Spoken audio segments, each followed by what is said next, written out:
Okay, next I am going to be doing 3 looks with the Chocolate Martini palette. I know I said in my community post that I didn't have time to do very many looks with all the palettes.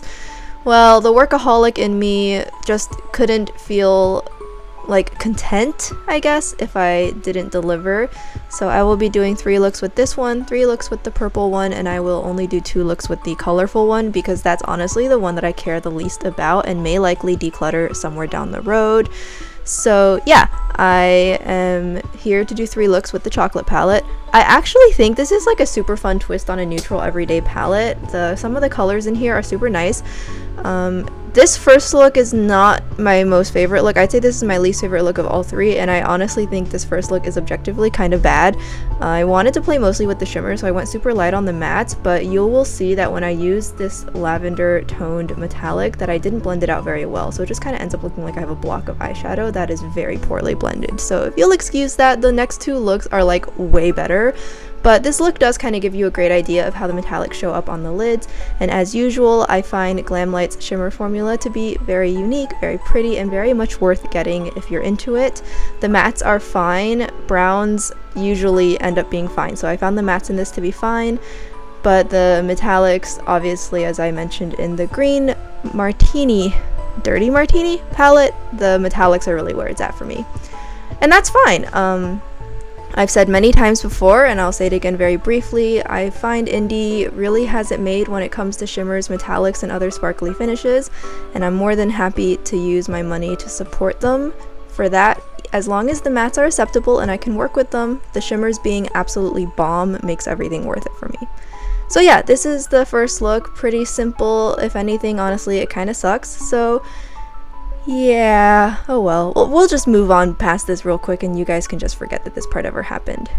This is going to be the first video where you see I am going to start showing very obviously which lip product I used, so that way for those who leave in the comments and then I feel so bad because I never remember, now you know. So in this case I used Romand Dewy Full Water Tint 03 If Rose, and you can see me just kind of showing how it goes on my lips really quickly. It is very pretty.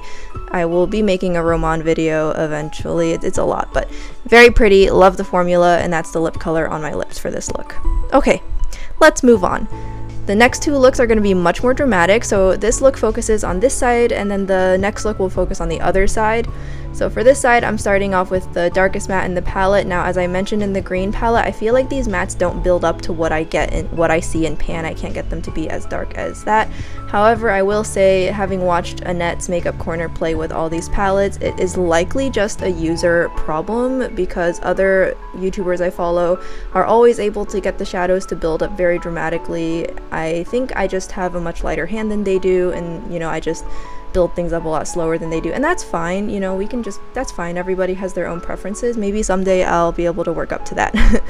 But you can see here I'm just doing a typical vertical gradient, and it looks really flattering because these are very solid brown shades. I probably have these a couple hundred times over, but I like them. They're good. And so yeah, that's just what I'm doing right now.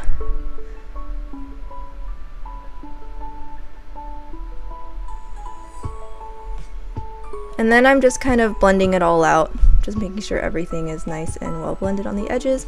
Now I'm going to take this metallic shade, which is one of the darker ones, and I'm actually putting it on the inner and outer corner, and then I'm leaving the middle blank to put a lighter colored shimmer in. So I guess you could kind of call it a halo eye. It's not going to look like a halo eye like it looks like on people with double eyelids. It's, you know, I have monolids, so things are going to look a little bit different, but it still gives that similar effect. I think, of course, as usual, these are very beautiful, very pretty, so, you know, nothing bad to say about either of these shades. I'm also going to take that middle metallic I had just put on the top of my eyelid, I'm putting it on my under lash line as well, and then I'm going in with Vanilla Vodka again as the inner corner highlight. The green palette, the Dirty Martini palette, didn't really have an inner corner highlight. It was probably my biggest gripe with it. This one only has one, which is better than none, and honestly it goes well with just about every other shade in this palette. So as you can see, it's really pretty. And here's the finished look. I went with a deeper lip this time because the eye look is a little bit more bold. I did add a touch of eyeliner, and I think I'm wearing false lashes. So here you can see I used YesStyle Slim Glow Matte. YesStyle is so expensive, but they're apparently too cheap to actually put the name of the shade on the tube. So you can see I will only be able to show you the number, which is 205. But if you Google Slim Glow Matte 205, it'll show you the shade. It's just, I just wish they would put the names on things. I mean, that would make my life so much easier, right? But yeah, that's this look, and we're gonna move on to the last one. This final look is going to use that other side, and this side actually totally gives me huge Anastasia Beverly Hills Primrose vibes. So I almost would feel like this is kind of a more colorful version of Primrose.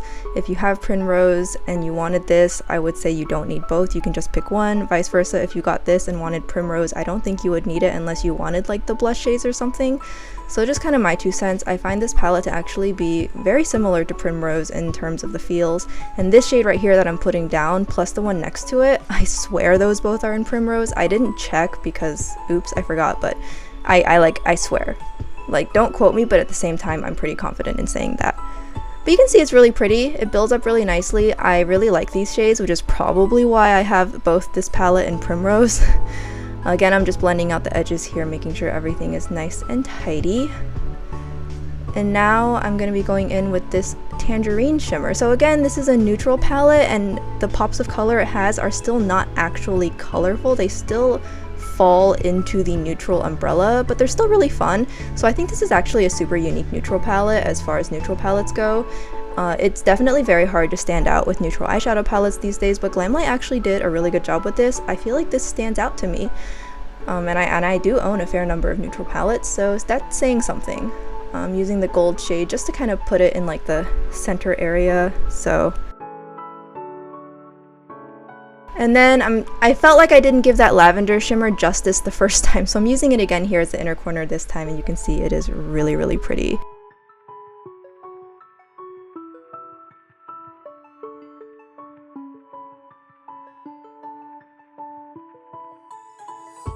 That is going to finish up this look.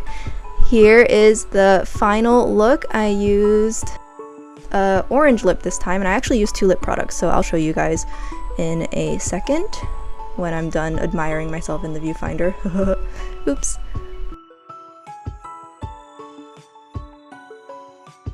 This was definitely my favorite one.